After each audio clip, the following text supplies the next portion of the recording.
Great report. Thanks very much indeed. Let's bring in Senator Mike Braun, Republican from Indiana. You're shaking your head just like me. I think, sir, this is a trick. The left knows that they won't realize much money from billionaires, but they don't care. They just want to get something on the books, get a deal done so they can keep it forever. Are you with me? You know, Stu, I think you and I ought to start the top 10 dumbest things you can come up with here. Yes. That would be close to the top, especially on top of everything we've gone through. They put out there about 10 different ways to raise revenues. News, we had record revenues in 19, even more so in 2020. It's not a revenue issue here, regardless of the tax rate. You look historically back 50 years, we average about 17.5% to 18% of our GDP. The higher the rates are, the lower the economic growth is.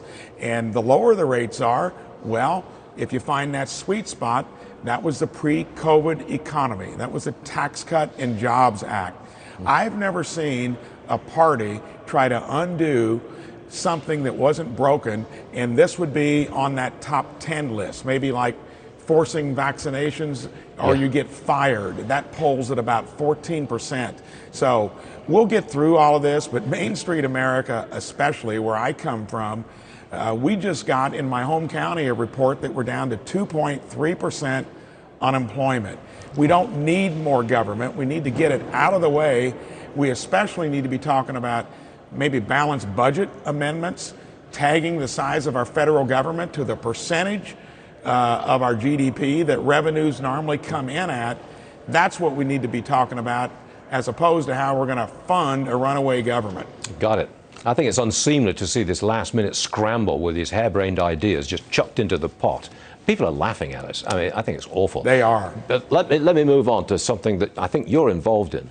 You invited Chicago police officers who quit over the mandate, the vaccine mandate, to come to work in Indiana. No jab required. Any takers so far, Mr. Senator?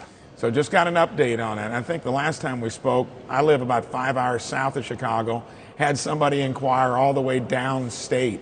Our office in Indianapolis has had a lot of inquiries, and in touching base with the police departments up in the region, yes. And I think before Illinois has got a lot of other issues that might want you to consider moving to a land that is a little less regulated, lower cost of living. So I don't know that anybody's been actually hired, but the amount of activity for policemen, other folks that are going to be subject to those draconian policies that roll like the federal government, I thought it was smart to say, hey, come on down. And look at it this way.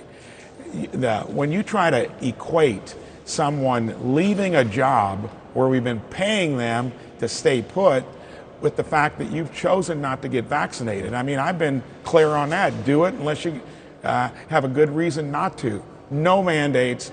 Nobody should be forced between deciding to get vaccinated and losing their job. And federal employees are raising a ruckus too, and that is right around the corner to where they got to make that decision. Straight to the point, as usual. Senator Braun, Republican, Indiana. Thanks for being here, sir. We'll see you again soon. You got it.